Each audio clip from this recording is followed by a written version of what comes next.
Hello,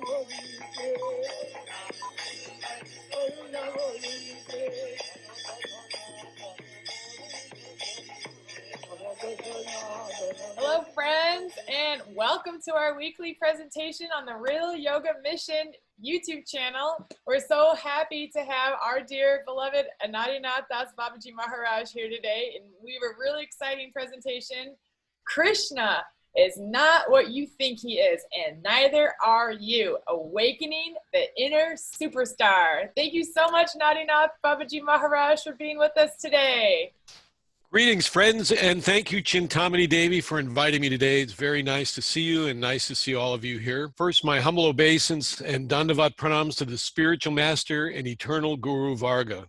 And great appreciation to our Chintamani Devi, and she's kind of the leader of our fast-growing family of devotees and transcendentalists from around the world, and we're so excited to be here today. My gratefulness and appreciation also to our sincere listeners, and to whom I thank you for your emails and communication, both through the media and also from your heart on the astral plane, which I do receive and I do reply to. Now, you may find that astounding that I would say that, but it shouldn't be astounding at all, because it's really something very ordinary. As I see around the temple here at the Akshayabad Vishnu Temple, many animals here communicate with each other in very astounding yet very simple ways, which are done astrally, through some kind of inherent telepathy and indeed sound that they use, which was birthed into their species by all of the potency of beautiful Lord Hari and nature itself. So it shouldn't astound you if I say that. As current embodied humans here on Earth, we're all here to use this astral facility. In fact, we also have a greater opportunity to extend that than the animal species as human beings. And instead of relying so much on the artificial communications that we tend to get bound up by, we find that these astral communication facilities that we already have, which radiate from our heart and through the consciousness, are very profound. And they've been demonstrated on a larger, wider scale by so many divine siddhas and genuine holy men. And I will be doing classes in the future with just Leela stories that I've discovered and collected over the many decades of great siddhas, many of them which you've never heard of, but that have done astonishing things. And so that's what we're going to have coming up in the future. So again, thank you for all your emails and your communications. Really good to see you today.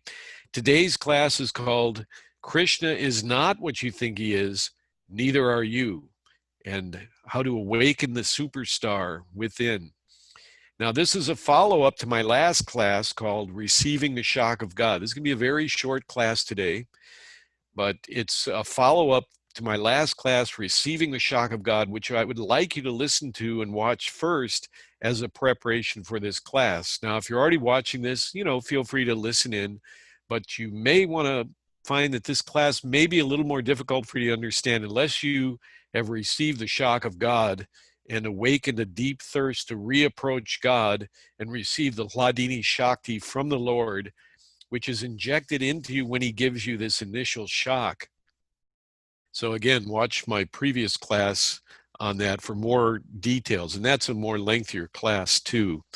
So today, as I mentioned, will be a shorter class, and my classes, all of them, are specifically designed for a more experienced, advanced practitioner of genuine Vaishnava yogic lifestyle.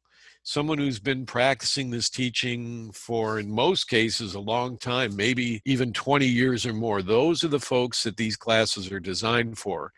And folks that have been practicing long, but now they may have accidentally become infected by what I referred to in our book, Shut Up and Chant, as the disease of casualness. This is the disease which affects us when we see our spiritual practice becoming more or less intense than it used to be. In other words, we see it slowly degenerating over time after many years. And in many cases that I have seen, this can all lead to what's called the disease of casualness. Casual to the point sometimes of almost non-existent. What used to be a sparkling, happy, enthusiastic, devotional person or yogic practitioner maybe has a picture of Radha Krishna on their shelf, and that's about it. And practically speaking, they're just caught up in their job and their lifestyle circumstances and what's happened to them in this life as a human being. And I totally understand that. We're not here to say that there's anything wrong with that. What we're just trying to say is that you already belong to Lord Hari, and now you're working with me, so I'm going to try to help revive that relationship in as many ways as possible through your Guru Dev and through the teachings that we have here and offer on our classes at Real Yoga Mission. I've been studying the Vedic scripture for decades, but remember, I've noticed in the 40 years that I've been observing and watching, and just as a researcher by trade, I've always been a researcher by trade. That's always been my business. So my natural tendency is to research things, not just engage and get caught up in something, but not stand back and ask what's really going on. And I've seen people that have been studying Vedic scriptures for decades, hearing about the astounding Leelas of Lord Krishna and Lord Chaitanya, or the words of Jesus, or from our teachers in our lineage for quite some time, sometimes decades and decades.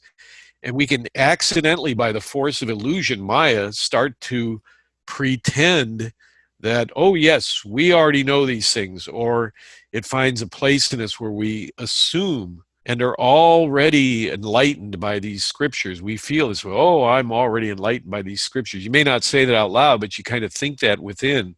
We're just relaxed into sort of an artificial comfort that we're already saved by them. This is very common in modern day American Christianity. Oh, no big deal. Hari bol, Prabhu. Oh, yeah, I've heard that before. I've heard that before. Uh-huh. So I just read something to you and you heard that. But are you shocked by it? Are you awakened to divine power by it? Does it bring tears to your eyes? Oh, yeah, I heard that before. This is the problem. We see this all around. And I've unfortunately had to see, out of so many thousands of devotees that were recruited by Srila Prabhupada, I've seen so many of them just die off from this, what I call disease of casualness. So we should take it really serious, because I'm telling you what, if you don't kill it, it'll kill you. I'm being a little fierce here. I'm trying to help you understand this. And you know me from my other classes. We don't mess around and play games. I'm not trying to get the award for being the most fake charisma guru or the sweetest guy in town. That's not my goal. My goal is to tell you the bottom line so that you're not taken down by the disease of casualness. And it has killed a lot of devotees' lives, just ruined them. So I'm here today to say clearly that Krishna is not what you think he is, and neither are you. Now, this may be astounding. Say, what do you mean? I've read so many scriptures and the descriptions of Krishna, and I've listened to Leela, and I was there in Prabhupada's classes when he'd given them back in the late 60s and 70s. What are you talking about? This is why we're giving the class today. And the disease of casualness has crept in, it's cheating you out of an intense joy that you really, really deserve as a human being. Think about that. Intense joy. Let that word resonate in your mind. If you're practicing this teaching, or you feel you are, you will be experiencing intense joy. If you're not, then let me help you. Let me try to guide you with some ideas that I think that'll help you. It's not entirely your fault in many cases, because you've not fully realized what I call the superstar within. Now you may say, well, I've studied all the Vedic scriptures like Bhagavad Gita and Bhagavatam extensively. It's been my life daily for decades. Or something like, I've been chanting Hare Krishna for a long time and I follow Srila Prabhupada's teaching instructions. Well, that's excellent, and I offer you my humble obeisances. But this class was meant for you because after some time of thinking like this, we're confronted with a terrifying realization that Maya is stronger than me or my sadhana. That's right. Maybe you don't talk about it. Maybe when you get together with your other devotee friends or yoga practitioners, nobody talks about this. Everybody's trying to paste on a happy face and be there and have a good time and all that. That's okay. But remember, Maya is stronger than me or my sadhana. Now, we may be living in a contracted, limited understanding of things, which can easily happen when we get a head full of ancient scriptures and legends of great avatars and saints. But to get up every day to the onslaught of Mayic illusion, that's pretty tough to handle sometimes. If you're working still, you have a job, you have a lot of bills and things to support, just remember this thing can chip away and sometimes take a sledgehammer to your devotional life. And what about who am I really? Who are you really? What is my real condition? Most important, what does Lord Hari want you to be in order to realize his infinite unlimitedness? So maybe you're getting the picture here of what I'm talking about. Now keep in mind this too. We have to take the lesson of Lord Shiva, who through this exact same attitude of what I call the conceit of sadhana achievement, forced Lord Hari to make his only appearance in a female form. That's right, the Lord Mohini Murti Devi. Lord Hari's only appearance as a female. He's appeared as a lion, Lord Narahari Shringa. He's appeared as a divine boar, as a dwarf, like this. Adattatreya Avadhut. So many divine forms, but his only form is appearance as a female, the Lord Mohini Murti Devi. And for those of you who maybe are still caught up in the illusion of feminism and stuff like this, which is really popular now in the New Age and the Bhakti Fest type movement, people are still, even though so many instruction in the scriptures, the very first thing you do when you practice yoga or Krishna consciousness is you realize aham brahmasmi, I am not the body. Yet still, I see this predominance of this fake feminism kind of stuff going on. And it's unnecessary because we are not male or female. If you're going to practice real sadhana, the first step, not try, but if you're really going to enter the world of yogic sadhana, you must abandon forever the illusion that I am male or female. Get rid of it. Throw it in the trash. Flush it down the toilet. It's gone. It has to be gone. Aham brahmasmi. I am not this body. I am not American, Christian, Hindu, young, old. Do you see what I mean? Democrat, Republican, liberal, whatever, conservative. All these illusions that are being perpetrated on us now in the world, especially here in America and other countries, even to a more fierce level with this fake pandemic and all this stuff, they're really squeezing it out of everybody to become very distraught. Remember this hard lesson that was taught to Lord Shiva when he thought he was beyond illusion and had to be taught fiercely and personally by the Supreme Personality of Godhead, just how vulnerable that even he, Lord Shiva, was to Maya. This is very important to understand this. Therefore, he appeared as the Mohini Murti. I'm not going to tell you the story right now, but basically Mohini Murti was so attractive and dazzling that Shiva separated from his eternal consort Parvati and went in a hypnotized state towards her. And then later she ended up blaming him, and he was happily rebuked by this and said, many of you know this story from ancient Sastra.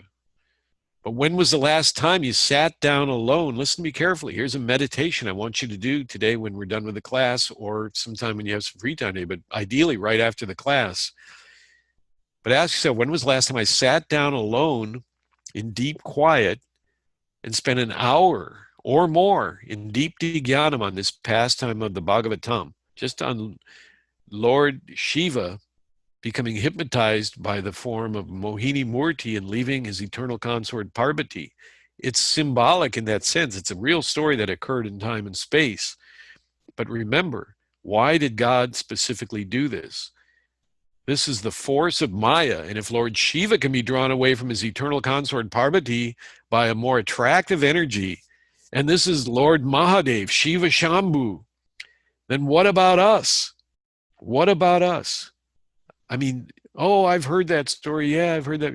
No, you see, there you go, the casual crap. I'm telling you, what about us?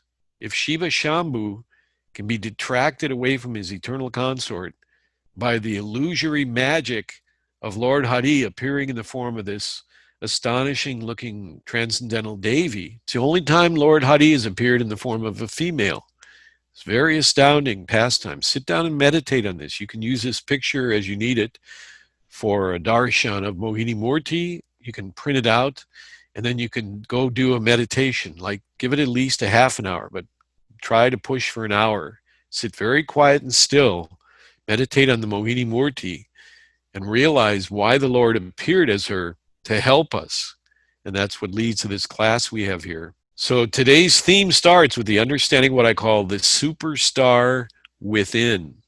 Now that's exciting, right? Well, it's not a motivation seminar to become a superstar and make $1 million a year and everything. Although if you want to do that, it'd be very good. That's a very attractive position to be in. I know myself because I've done that, and I believe in this type of thing. And I think motivation techniques and all that should be taught in schools. They should teach affirmations. They should teach goal setting. All these things should be taught in schools, and every person who wants to become a yogi or devotee who's somehow got reincarnated into America, that's right, you were practicing this in your past life, you had some material desires for things, for opulence, whatever, you got reborn into the United States of America. So keep that in mind. And now here you are again, listening to my talk and back practicing this connection with Lord Hari and these Vedic symbols and things like that. They're real things, but I'm saying the symbology is reappearing in this incarnation. In other words, you didn't practice intensely enough in your last life to end the cycle of birth and death for whatever reason, because Lord Hari promises us that if we just chant his name once, if we just worship him with his, but that's, that's his kindness. But ultimately it is up to us to show him that we want communion with him. We want to connect. So that's what this class here again is about. It's called the Superstar Within. What is a superstar? Well, immediately comes to mind, you think of a musician or a rock star or a superstar actor or actress or something like that, right? Well, that's a start, but there's so much more to it than that. When you first heard of the Paramatma, you've heard of the Paramatma before, right? Prabhupada used to call it the super soul. It was like a way of, he gave that idea of the Paramatma. Well, this is from the Brahma Sutras, which are about 2,500 years old. Brahmati, Paramatmati, Bhagavaniti, Sabdha means the three phases of God that are realized first as Brahman, the eternal light, the galaxy of light, the ocean of nourishing light in blazing galaxies of divine effulgence, the Brahman, the infinite, eternal, immortal, and perishable, and the Paramatma. That's where we'll stop today, but I do want to say that Bhagavan, Sri Bhagavan, the Supreme Personality of God, had manifested the Paramatma as one of his expansions into all of the creatures living in the universes. So he lives in the hearts of all creatures as a guide and the life-giving force of that species. To enter Brahman, by the way, just to enter Brahman, one has to abandon weakness of heart. That's the key thing. Srila Prabhupada used to tell us, abandoning weakness of heart. You can't just speculate about it. You have to leave aside the mental plane completely. People say, well, what's your concept of Brahman? It's not a concept, pal. You're getting off the mental plane. If you want to practice his teaching, whether you're a brand new beginner or you've been doing it for a long time, you have to get off and stay off the mental plane. You'll engage the mental plane for ordinary affairs, discussions, business, ordinary things like that. If you have to have a new RAS installed in your yard, you got to negotiate with the guy who's going to install it. That's mental plane stuff. But for the Vedas and the knowledge of yoga and practicing meditation, all these, you have to get completely off the mental plane. So the Paramatma is on the other side of the Brahman. When you enter the Brahman, you get off the mental plane, you enter into the infinite Brahman. The symptom of when you can enter that plane is that you can sit still in one spot at least for several hours. Yogis would sit for months in one spot. In some cases, like Tapasvi Maharaj, who I'll give you in the future classes, amazing stories. How Lord Krishna, he was a devotee of Krishna. He would walk and he'd stand under an Akshayabat tree, and the Lord would speak to him and say, okay, stand here in such posture, yoga posture. And he stood there for 5 years. And his disciple would just set up a camp and just wait. And there was one story where he went into this posture, standing on one leg, 5 years. He stood there until Lord Krishna said, okay, now You can leave that positive. He was actually a great king, but his brothers took over his kingdom, poisoned his wife and family. And because he had a basis as a devotee, he said, oh, well, what do I do? So he just sold all his clothing and collected everything, gave everything away, took a little bit of money, gave it to the Brahmins, and he went just with cowpea out in the forest, and he became a great, great saint. Actually, in modern times, he appeared in Life magazine way back in the late 1800s, I think it was. Again, more on him later, Tapasviji Maharaj, and he was a great Tapasvi. That's why his name was Tapasviji Maharaj. So just to give you that idea, but for our practical purposes, if you have any connection with Brahman, to just say, oh, well, we're into Bhagavan, and that includes Brahmanohi Pratistatam Amratasya Vyasyacha Sastavasya Cha Dharmasya Sukasya Kantikasya Cha. This means the Lord Krishna says, I'm the source of Brahman, which is eternal, infinite, and imperishable. So that's fine. He's identifying I am the source of that. But to just quote that verse and go eat a bunch of prasadam and dance and chant isn't enough. You got to honor Brahman. You have to understand what it is and realize to come to the Bhagavan stage, you have to travel through the stage of Brahman, Brahmaniti, then Paramatma. So in this class, we're just talking about coming to that point of seeing the Paramatma. Is it's the supreme star, the supreme sun and moon of life itself. Again, this galaxy of brightness and stars. This is the Paramatma. He's the supreme star, and he lives in the hearts of all creatures. But to attract the communion with the super soul, we need to contact the superstar within. You see, that's the real you. The brightest star in your inner firmament, your inner orbit. You may have heard the Tibetans talk about this in the Taoists, the inner orbit. This is going on inside the body. There's this inner orbit of energies and everything. The brightest star in that orbit is the superstar within. Now, every one of you out there listening to this has a specific talent or skill, no matter how great or humble it is. I mean, you see this all the time. And this is one of Lord Krishna's vibhutis, or powers, magical powers. He describes his vibhuti.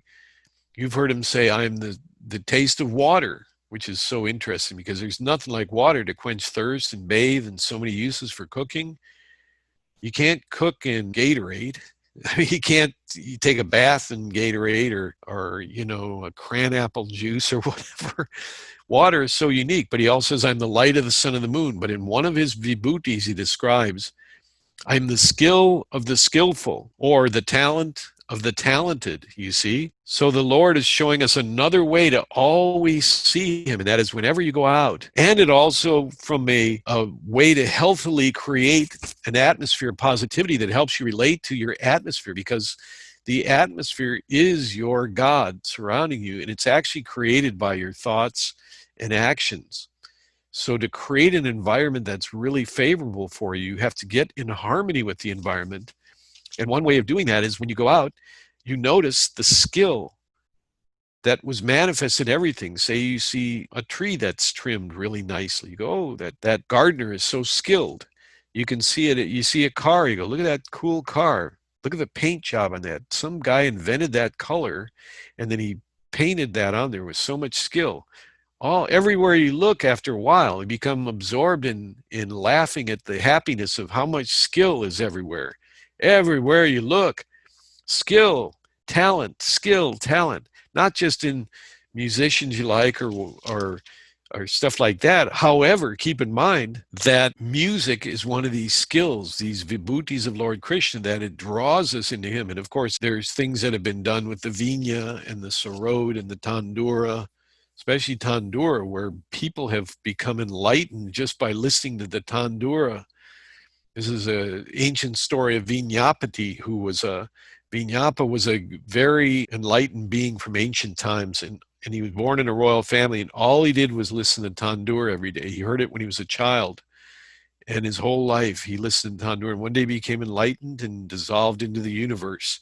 I mean, there's all kinds of wonderful stories like that, but music is another huge, skillful talent that is exhibited by a lot of people, something to think about. And so the presence of the Lord in everyone is the first hint of what I call the inner superstar.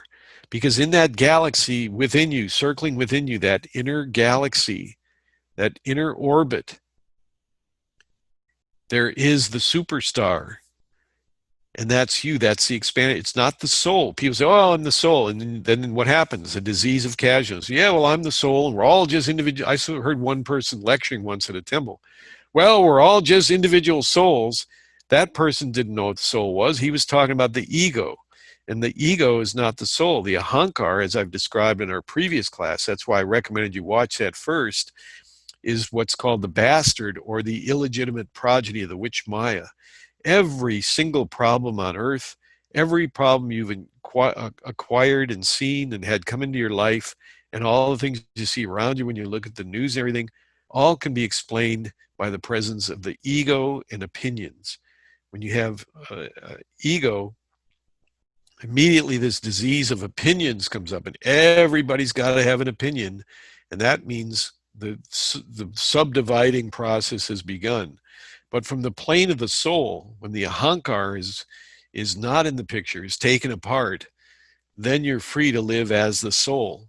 Not that easy when you're living in America and working a job and doing your thing, but still absolutely necessary. In fact, if every day you go out, and again, reference my previous class, and you'll be able to understand this more in detail. Every time you get out and you show Lord Hari that I am going to take this ahankar apart, he becomes more attracted to you. That's right. We're always thinking, I'm attracted to Lord Hari, or I want to make myself feel attracted to Lord Hari. It's like, I don't know why such a stretch, but the real correct thinking is not that I go in the temple, I want to see the deity, I want to take darshan, I want to be, but to go in and say, I want to be seen by the deity, I want to dress really beautiful and put on my best consciousness. I want to be cloaked, dressed, avesh, in the best consciousness I can have. So when I go in the temple, I'm not carrying any wounds or any butthurt feelings about anything that's happened on an external level. I'm going in there to be seen by Lord Hari, so I won't carry anything negative with me. You see what I mean? So when you identify this inner superstar, the skill or talent connected with it that everyone has, whatever it is, I'm saying on a basic level, find what your talent is. If it's sewing, then sew to the most magnificent level you can. Let that shine out. If you're a gardener and you're really good at what you do, become famous as a gardener, where every customer just like can't get enough of your ideas, and let's plant this here and let's put this here. And everything you touch grows, and this type of thing. Everybody has this thing, this inner superstar. So take this skill or talent and realize that the way it manifests is that it expands. It has an expansion quality. It's not a person, place, or thing. The superstar within is not a person, place, or thing, and neither is the soul. Who you think you are is not who you really are. Even if you say you think you're the soul, you may have a very limited understanding what that is because you took the teaching very casually. I'm trying to open that door for you now. I'm trying to fling open the doors and let the sun come bursting in so that you see that the soul is not a person, place, or a thing, but it's an expanded, actively expanding, in fact, ever evolving force. It's actually a verb. He, or the soul, she, however, whatever, it, he, she, it doesn't really matter. The idea is the soul, you don't understand what it is because it's a verb, it's a feeling, it's an all-expanding, evolving force. Just like we talked in the previous class about the subatomic principle. Every single thing, the chair you're sitting in, the desk you're looking at, the headphones you have on, if you chip off a little piece of that headphone, put under an electron microscope, you'll see it's all atoms swirling around a nucleus, and particles within the subatomic particle somehow are agreeing to hold together by the will of Hari as a little tiny itty bitty piece of a headphone set? Why aren't they just flying out in the universe and dissipating? Well, they're not, because there's a will there. So it is a verb. The soul, the superstar within is a verb. It's expanded by action, movement, and momentum. So find your talent and start expanding it. Start chatting about it with your friend. Start chatting about this class to a friend, for example. Have them watch it too. Get everybody involved. Get the movement going. Do you see what I mean? Increase, expand the momentum. It's like you have action, momentum, movement. First, you decide to take action. Then you get movement going. You get some movement going. Then you get the momentum. You get it moving faster and faster and faster. And you keep expanding. Then you go back to that same thing: action, expansion, movement, momentum. This is how you get things rolling. So when this superstar within, please listen carefully, when this superstar within is awakened, that is already the real you, even if you've fallen under the disease of casualness, take heart. Because when this superstar is awoken within, then you will see Lord Hari. You'll see that he is also expanding based on your connection with the superstar within in connection. Reach out and find the super soul and make the two blend together as one. Now, don't get upset with me about that term. I mean, not cohesively one, that you become the super soul, but you already belong and are an expansion. The superstar within is already expansion of the super soul, the Paramatma. Bring them together and welcome yourself home. And you watch. I have personal proof of this in my life. The super soul will take your superstar and explode it to the moon. You'll become like a galaxy of excitement, because so many things will start happening to you. Let's bring it into practical stuff. Most of us can relate to romance or being in love or wanting that, if you haven't had that directly, but many, many people have had it. It's normal. And I'm a guy, and I'm embodied as a earth human. So as a guy, earth human. So I'll use a story about a guy. I remember when I first met my wife, this is long ago, I remember we went out, but it's just like with Lord Hari too. It's the same thing. You find out, I want to find out more. And he comes close to you. They say, you take one step to Lord Hari, he takes 10 steps towards you. This is very important to understand. So similarly, you meet somebody, say, I'd like to get to know him and talk, and wow, the more I see, the more I like. You start thinking this way. Wow, the more I see her, the more I like her. And she's thinking, the more I see him, the more I like him. And it's in reverse, because the more you like, the more you're allowed to see. Because as you like that person and they feel your energy and your vibration of liking them, they relax and do what? Open up and reveal more things with kind of nervous confidence that he'll like me more. That's relationship. That's how it works. Oh, maybe you have some secrets you don't want to tell him, or you hope you never find them, but you don't worry. The more they see, the more they like. And it works the exact same way with falling in love with Lord Hari. He sees you liking him and he opens up. The more you like him, the more is revealed. It's all expanding. And in reverse, the more you see, the more you like him. The more you say, I want to come closer. He sees you. Most key thing. It's not all about you seeing the Lord, but it's making yourself presentable by becoming this superstar that's already living and breathing within you as the real you, and making yourself so attractive to Lord Hari, really stretching your limits, taking challenges and saying, I'm going to stretch it out here. I want to take some challenges. And he'll see you making those challenges in business or life or whatever. And guess what? He'll come in there and fix it. He'll come in there and make it better. He'll expand it. He'll expand it through action, movement, and momentum of the action. Lord Hari will actually do this. You'll see it and you go, whoa. If you're a little skeptical, you go, whoa, wow, was that him? Just remember this class. I'm telling you, this is going to happen. This could happen to you an hour after you listen to the class, and you'll be shocked. And if you know this, you will be ecstatic. If you know this teaching, you are ecstatic. If you don't know the teaching, you aren't ecstatic. If you pretend to know the teaching but aren't ecstatic, well, keep coming to the classes because I got a whole bunch of them for you and it's going to help you. This is what it's all about. I was asked by two great gurus to do this teaching long ago, and I used to host a TV show back in the 80s on this teaching, Bhagavad Gita, Srimad Bhagavatam, Lord Hari. And it's just expanded into wonderful levels. But back then I had this TV show back then on the cable networks.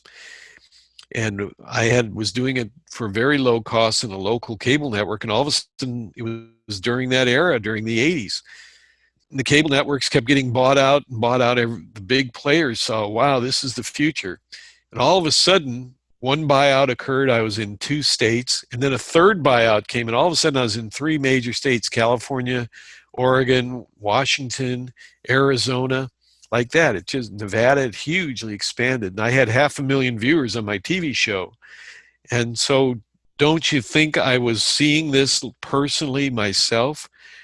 I go, wow, I took one step to Lord Krishna and started this show on a low budget and did my honest thing, put on a suit, looked really nice in the TV, and talked with as much dignity as I could about something. I was very young then. It's not a stretch to say a bit naive, but by just repeating the instructions of Gurudev, Srila Prabhupada, repeating what he has said, which is perfect, and repeating Bhagavad Gita, which is perfect because it comes from Lord Krishna.